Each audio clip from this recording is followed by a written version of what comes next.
have something to break to you. It's nail clipping day. Yeah, I know. Gotta get done.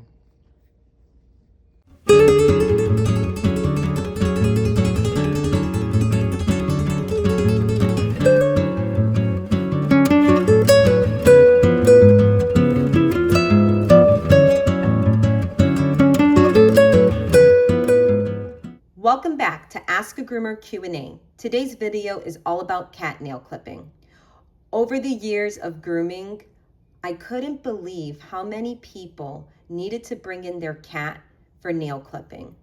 And I'm not talking about the small group of cats that have had traumatic experiences or they've been adopted and they need help in the grooming department and they're just so afraid.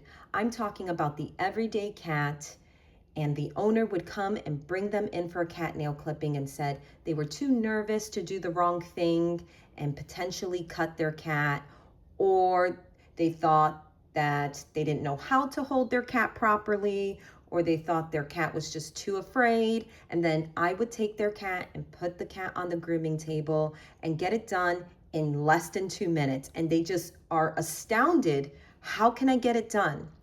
Well, if you're one of those owners and would like to learn how to do it yourself and have the confidence to do it at home and save yourself some time and money, I'm here to help. First thing is first, you want to gather some supplies that you might need to have on hand in case things go a little left. You're already prepared within arm's reach. Cats have a temperament that they have a small window. And depending on the time limit per cat's personality, after fiddling around for a few minutes, if you haven't gotten the cat's nails clipped by then, they are all done and you've got to give them a break. So you want to have everything here and ready to go. First, you want to get a pair of cat nail clippers or small nail clippers in the pet department that look like this. Doesn't matter the brand. I've had these for over a decade. And you can see it's tarnishing a little bit here, but they cut, no problem, still sharp. And I've used them for many, many, many years. Other than the cat nail clippers, you want to have a couple things around in case you potentially cut the nail quick by accident. There is something called Styptic powder, and it comes in a jar.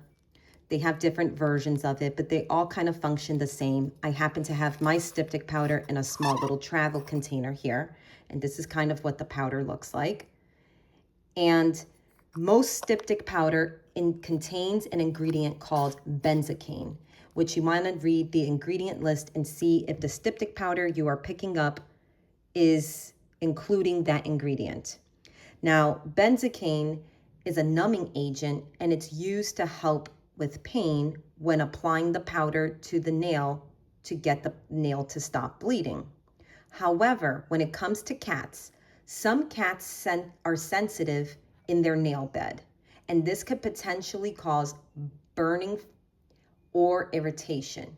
So if you're unsure if your cat is sensitive to in the nail bed area, you can go with a holistic option. Right here, I just have a bowl of everyday all-purpose flour from the kitchen, or if you have cornstarch in hand, those are good alternatives. If you ran out of Styptic powder, oh no, I quicked the nail this once, I need something, you can use all-purpose flour or cornstarch right in your kitchen, or if you want to avoid benzocaine, you can just use one of these holistic options. Another thing that would be helpful is if you use Styptic powder can stain the fur. So you want to be very careful. You want to make sure that you're just pinching just a little bit at a time, and then you're going to press against the nail and stay calm. If you're calm, your cat should stay calm. And you want to hold it on for about 5 to 10 minutes to really make sure that it's clotted the area and the bleeding has stopped. And you're going to do that for 5 to 10 minutes. Sometimes, depending if it's just a teeny tiny little cut, it should not need the full 5 minutes. But for a good cut, you want to hold on for 5 to 10 minutes.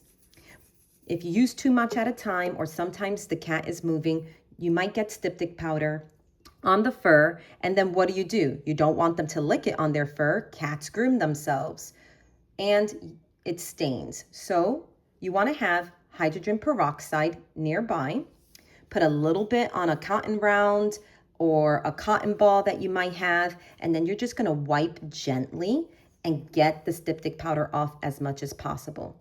You want to avoid getting any of the hydrogen peroxide on the quicked nail because it will reopen the nail quick. It will dissolve the powder that you've put on there, especially if you're going holistic with flour or cornstarch, and then the bleeding will start up again. So you just want to make sure you're putting a little bit at a time and going very gentle around the fur to make sure you're avoiding that quicked nail that you've put the powder on.